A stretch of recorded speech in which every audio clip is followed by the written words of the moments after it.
자, 서울역 고가 보행길 서울로 7017이라고 이름이 붙어져 있는데요. 내일 개장한다고 합니다. 어떤 모습으로 시민들에게 개방이 되는 겁니까? 김정환 차장. 네.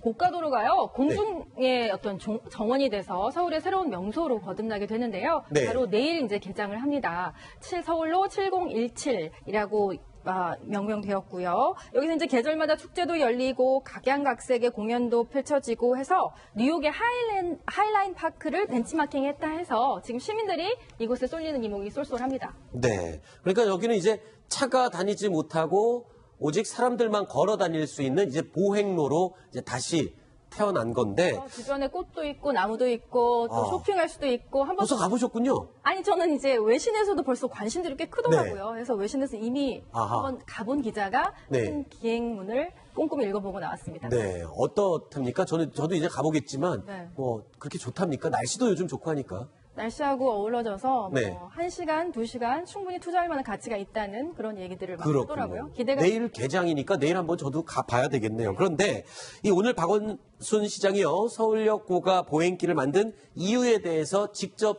밝혔습니다. 어떤 이유였을까요? 들어보시죠. 본래 이 서울로 7017 서울역 고가가 1970년도에 만들어졌으니까 오래됐잖아요. 철거를 해야 되는 상황입니다. 근데 이왕 철거하는 것보다는 이런 방식으로 한번 재생해보자.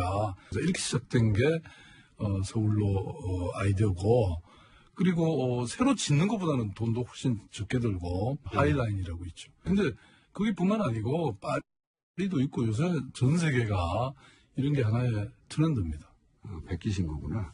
좋은 거는 뺏겨야지. 제가 뺏기는데 너무 줍니다. 네. 김정환 차장, 근데 이 서울로 7017, 서울로, 그래요. 이거는 이해가 좀 됩니다만 이 숫자에 의미가 있다면서요? 좀 설명을 해 주시죠. 1970년에 이 고가도로가 태어났으니까 1970 거기에다가 합쳐서 2017년에 새로운 모습으로 거듭난다 해서 7017이라는 의미 있는 숫자를 부여했고요.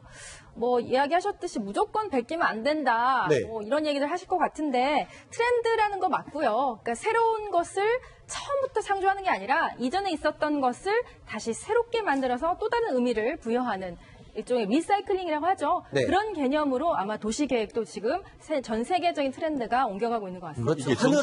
하늘 아래 새로운 게 어디 있겠습니까? 정치적으로 보면은 지금 뒤에서 나옵니다만 1970년 이게 누가 만들었습니까? 박정희 전 대통령의 것이죠. 박정희 전 대통령의 시대가 가고 새 시대가 왔다. 뭐 본인이 이제 박원순 시장 본인의 이름은 붙지는 않겠습니다만 자동차 시대, 산업화 시대가 가고 이제 인간 중심, 뭐 시민 중심의 어떤 생활이 왔다. 이와 같은 것을 나름대로 어떤 정치적 의미도 충분히 부여할 수 있을 것 같은데요. 근데 이 이름을 가지고 민주당 손혜원 의원이 또 비판을 했다는데 뭐 어떤 내용으로 비판한 겁니까? 여러 가지 페이스북에 했는데 손혜원 의원이 누굽니까? 아주 우리나라의 굵직굵직한 어떤 브랜드 메이커인 것 같은데 지금 나오는 것 같이 이게 지금 뭐 1970년에 만들었는데 이게 1970인데 17 앞에는 22 있다는 걸 무시한다. 한마디로 이게 본인이 봤을 때는 브랜드라서 이게 딱 상징이 딱 떠오르지 않는다. 이런 취지인 것 같은데 그렇다고 한다면 좀 처음부터 좀 같이 좀 협치를 하시지 그런 점이 좀 아쉽습니다. 그리고 이런 얘기도 했네요. 이 왜 재능 기부를 하셨나요? 중식님처럼 유능한 디자이너가 재능 기부를 하시면 우리 디자이너들은 다 어떻게 살아갑니까? 하면서 애교 섞인 유유 눈물 흘리는 글을 썼습니다. 그러니까 이게 막 뭐라고 비난을 한 게 아니라 약간 애교 섞이게 애둘러서 조금 어떤 점을 짚어준 건데 이에 대해서 또 이 7017 브랜드를 만든 오준식 디자이너가 또 반응을 보였습니다. 바로 이 사람이. 그렇습니다. 오준식 디자이너라고 이분이 정말 유명하신 분인데 돈을 안 받고 이와 같은 브랜드 네이밍을 해드리는 모양입니다. 그래서 내용을 보면은 이게 손혜원 의원의 글은 디자이너로서의 본업의 어떤 그런 것이 아니고 정치인 손혜원의 글이라 생각을 한다라고 하면서 앞으로 이게 그렇게 한다고 하면은 누가 두려워서 재능을 기부하겠나라고 해서 어떤 뭐 웃음 섞인 어떤 항변이었던 것 같습니다.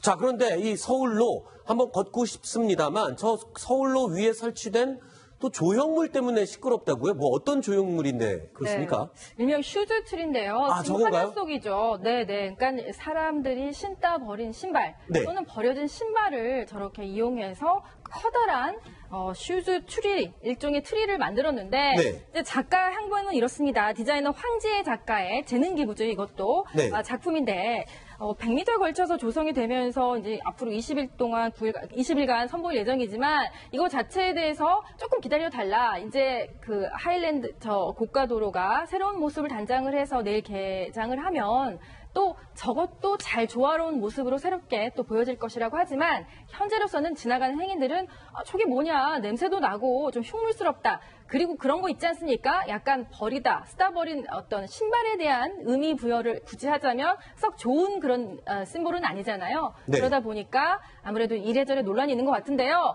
노이즈 마케팅 차원에서는 나쁜 것 같지는 않습니다. 그냥 그리고 또 뭐- 지나가면 모를 것 같지만 전국적으로 또 톱10에서도 이렇게 결투 시간을 할당해서 얘기하는 거니까 네. 전 작가 입장에서는 이렇게 사람들한테 흉물이냐 예술이냐 이런 어떤 논쟁거리를 준다는 차원에서는 그렇게 기분이 나쁠 것 같지는 않습니다. 자, 그래서 이 흉물 논란에 대해서도 박원순 시장이 의견을 밝혔습니다. 들어보시죠.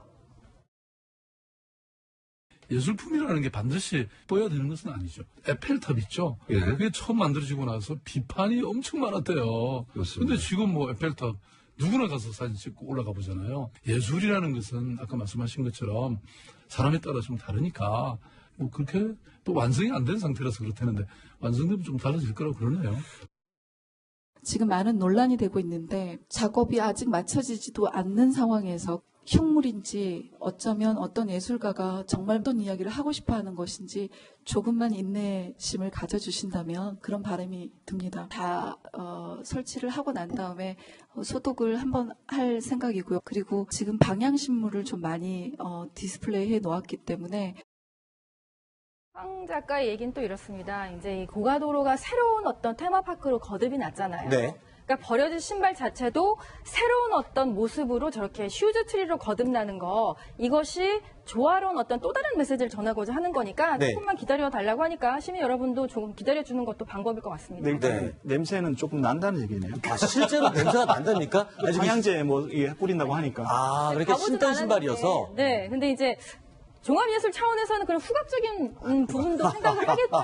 그렇다면 앞으로 조치를 취한다고 하니까 그런 네. 부분도 함께 좀 생각해 볼 만할 것 좀 같아요. 전에 박원순 시장님은 에펠탑하고 비교를 했는데 에펠탑은 지금까지 있는데 네. 저거 같은 경우에는 뭐 얼마 하다가 지금 철거한다 이런 얘기가 그렇죠. 있는데 아무튼 시민들이 평가하지 않겠습니까? 네, 알겠습니다.